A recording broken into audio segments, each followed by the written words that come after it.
नमो नमः। मैं विक्रम आज आपके सम्मुख प्रस्तुत हूँ महाकवि कालिदास विरचित गीति काव्य मेघदूतम कथासार भाग 1 के साथ। सर्वप्रथम हम मेघदूत का सामान्य परिचय पढ़ेंगे। मेघदूत की काव्य विधा है खंड काव्य। इसको गाया जाता है, इसीलिए इसको गीति काव्य भी कहा जाता है। कालिदास का एक अन्य खंड काव्य भी है जिसे ऋतु संहार कहा जाता है, और ऋतु संहार को कालिदास की प्रथम रचना अथवा बाल अभ्यास भी कहा जाता है। मेघदूत के दो भाग हैं, पूर्व मेघ व उत्तर मेघ। मेघदूत में श्लोक संख्या 115 है, जिसमें पूर्व भाग जो मेघदूतम का पूर्व भाग है, पूर्व मेघ भी उसे कहा जाता है, उसके अनंतर जो है उसके अंदर 63 श्लोक हैं, और उत्तर मेघ में जो है 52 श्लोक हैं।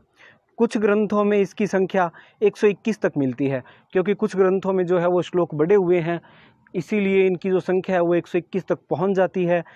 इसमें जो है 6 श्लोक प्रक्षिप्त श्लोक हैं, और इन 6 प्रक्षिप्त श्लोकों को मिलाकर जो संख्या है मेघदूत में श्लोकों की वो बन जाती है 121। मेघदूत में जो सभी श्लोक हैं, इन सभी श्लोकों में मंदाक्रांता छंद का प्रयोग किया गया है।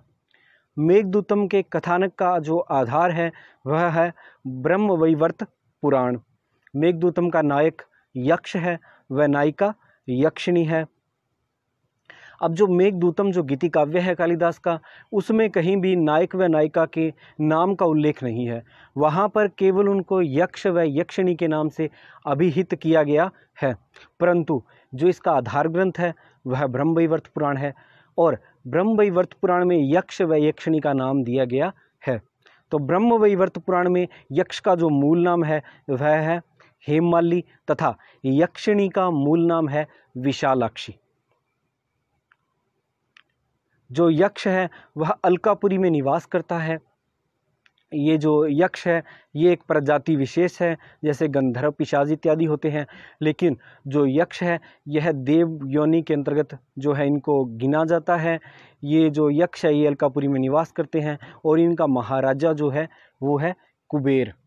जो यक्ष है वो अलकापुरी के महाराजा कुबेर का सेवक है।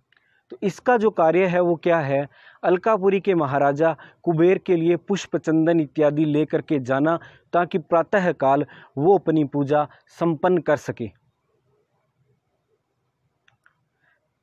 परंतु होता क्या है कि कुछ समय के बाद जो यक्ष है उसका विवाह हो जाता है, और विवाह उपरांत जो यक्ष है वह प्रातःकाल शीघ्र जो है वो उठ करके नहीं जाता है पुष्प इत्यादि लेने के लिए, क्योंकि यक्ष की अपनी पत्नी में जो विशालाक्षी है उसमें अत्यधिक आसक्ति होती है, अत्यधिक प्रेम होता है, जिसके कारण वह जो है प्रातःकाल शीघ्र नहीं उठता है और कुबेर के लिए पुष्प नहीं लेकर के जाता है। तो वो एक कार्य करता है कि कुबेर के लिए पुष्प भी पहुंच जाए और उसको भी प्रातःकाल न उठना पड़े।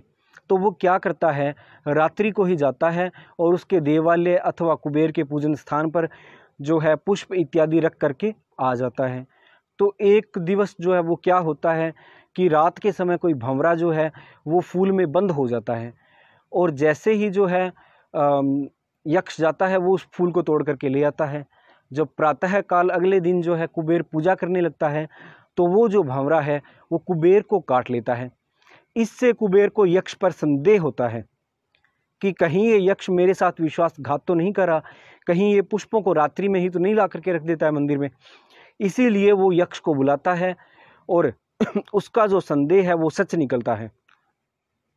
तो कुबेर को जो है वो बहुत ज़्यादा क्रोध आता है, और क्रोध आ जाने पर कुबेर जो है वह क्या करता है, वो यक्ष को वो ये सोचता है कि इसका कारण क्या है। वो इसका कारण जानता है कि यक्ष ने अपने कर्तव्य में ये जो आलस्य किया, ये प्रमाद किया है, इसका कारण क्या है, वस्तुतः है इसका।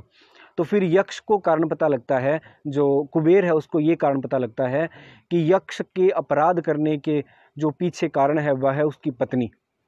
तो फिर यक्ष जो है वो कुबेर जो है वह यक्ष को शाप देता है कि तुमने ये जो अपराध किया है, कर्तव्य में प्रमाद किया, इसके पीछे कारण तुम्हारी पत्नी है, इसीलिए तुम 1 वर्ष तक अपनी पत्नी से दूर रहोगे। अलकापुरी को छोड़ दोगे और रामगिरी पर्वत पर जा करके निवास करोगे। यहाँ से जो महाकवि कालिदास है वे अपनी जो गीति काव्य है मेघदूतम उसका प्रारंभ करते हैं, और अपनी गीति काव्य के प्रारंभ में ही वे वस्तु निर्देशात्मक मंगलाचरण, मंगलाचरण 3 प्रकार के होते हैं, नमस्कारात्मक, वस्तु निर्देशात्मक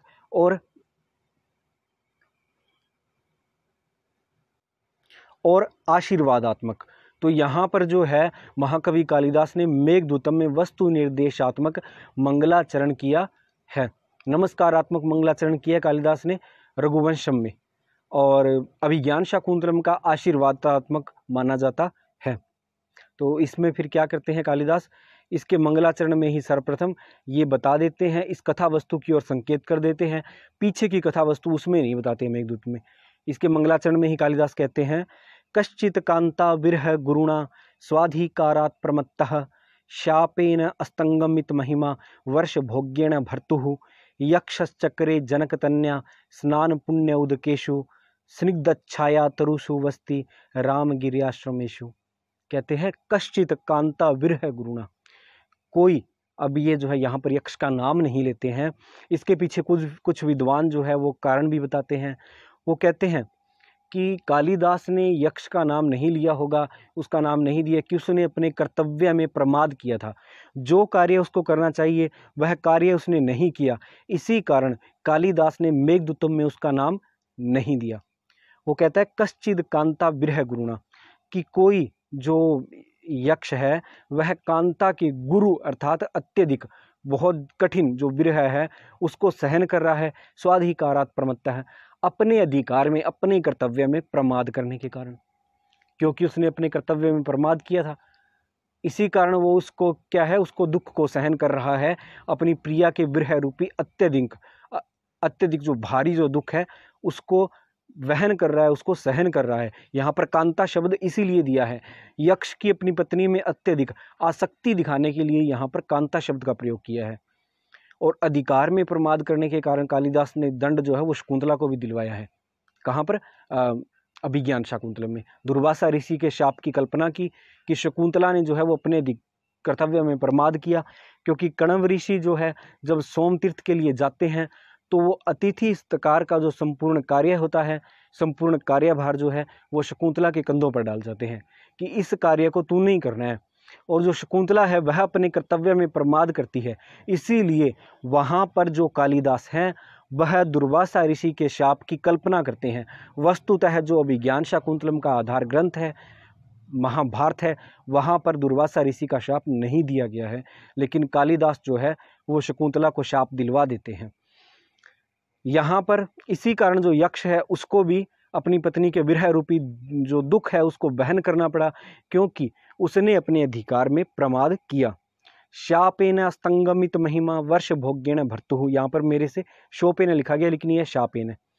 कहता है शापेन स्तंगमित महिमा वर्ष भोग्येन भर्तुः, एक वर्ष भोगने योग्य भर्तु अर्थात स्वामी के द्वारा, जो स्वामी उसको देता है ना शाप, कुबेर के द्वारा एक वर्ष भोगने योग्य जो शाप दिया गया था, उससे यक्ष की जो है महिमा, जो उसकी सिद्धियां हैं, उन सभी का क्या हो गया है, अस्त हो गया है। उन सभी का, उनमें कोई भी जो है वो क्या शक्ति नहीं रही है। कहता है उसकी जो महिमा है अंगों की है, जो उसकी सिद्धियों की है, जो अणिमा गरिमा लघिमा इशित वसित प्रापत प्रकाम्य इत्यादि जो 8 सिद्धियां होती हैं, वो क्या है, उनकी महिमा जाती रही है, निरस्त हो गई है। क्योंकि यदि उसके पास ये 8 सिद्धियां हो, जैसे यक्षों के पास सिद्धियां होती है ना, क्योंकि ये देवयोनि विशेष होते हैं, तो वो अपनी सिद्धियों के द्वारा ही अपनी प्रिया से मिल लेगा, उसको मेघ को संदेश देने की आवश्यकता ही नहीं है। परंतु उसकी सिद्धियां जो है वो कालिदास मंगलाचरण में कह देता है कि उसकी समस्त सिद्धियां जो है वो नष्ट हो गई है, ताकि उसका जो ये काव्य है, जो गीति काव्य है, इसको लिखना जो है वो निरस्त न हो जाए, इसको लिखने का बिना प्रयोजन न हो जाए। इसीलिए कालिदास मंगलाचरण में ही कह देते हैं कि उसकी सिद्धियां जो है वो कर्तव्य में प्रमाद करने के कारण नष्ट हो चुकी है। यक्षश्चक्रे जनकतन्या स्नान पुण्य उदकेषु स्निग्धच्छाया तरुषु वस्ति रामगिर्याश्रमेषु। कहता है ऐसा यक्ष कहाँ पर निवास करता है? आप कहते हैं स्निग्ध छाया तरुषु वस्ति, स्निग्ध छाया वाले तरुओं के नीचे। अब वो तरु जो है वो स्निग्ध छाया वाले कैसे हुए? तो ये कहते हैं जनक तन्या स्नान पुण्य उदकेशु। जनक तन्या जो जनक पुत्री सीता है वो वनवास के समय राम के साथ यहाँ पर आई थी रामगिरी पर्वत पर, और उसने यहाँ पर अनेक बार स्नान किया। तो कहते हैं स्नान पुण्य उदकेशु। ये उदकेशु सप्तमी का बहुवचन जो शब्द दिया वो इसीलिए दिया है क्योंकि सीता ने रामगिरी पर्वत पर अनेक दिन निवास किया, इसीलिए अनेक बार स्नान किया, तो इसीलिए उदकेशु दिया है। तो क्या कहता है ये? कहता है जनक पुत्री सीता के स्नान से पवित्र जो वृक्ष है उनकी सनिग्ध छाया में रामगिरी के आश्रमों में जो यक्ष है वो निवास करता है। आश्रमेशु शब्द भी इसीलिए दिया है क्योंकि यक्ष जो है वो अपनी प्रिया के वियोग में उत्कंठित है, तो उत्कंठित होने के कारण वो एक स्थान पर रुक नहीं पा रहा है। कभी इस आश्रम में जाता है, कभी इस आश्रम में जाता है, कभी यहाँ जाता है, कभी वहाँ जाता है, तो वो एक स्थान पर रुक नहीं पा रहा है, बेचारा आश्रम आश्रम घूमता फिर रहा है। इसीलिए कालिदास ने मंगलाचरण में ही बता दिया कि यक्ष की मानसिक स्थिति जो है वो उसके वियोग में, यक्षिणी के वियोग में ऐसी हो गई है कि वो आश्रम आश्रम घूमता फिरता है। तो जिसकी ऐसी मानसिक स्थिति हो जाए उसको चेतन और अचेतन का क्या बोध रहेगा? तो वो बादलों से ही बातें करेगा। इसी कारण जो यक्ष है वो आगे मेघ से बातें करने लग जाता है, उसको सारा संदेश देता है, जिसको हम अग्रिम वीडियो में पढ़ेंगे। आज की जो ये हमारी वीडियो है इसको मैं यहीं पर समाप्त करता हूँ। यदि आपको आज की इस कहानी में कोई संदेह हो तो आप कमेंट कर सकते हैं, और यदि आपने अभी तक हमारे चैनल को सब्सक्राइब नहीं किया है तो कृपया इसे सब्सक्राइब करें, इससे आपको अवश्य लाभ मिलेगा। धन्यवाद।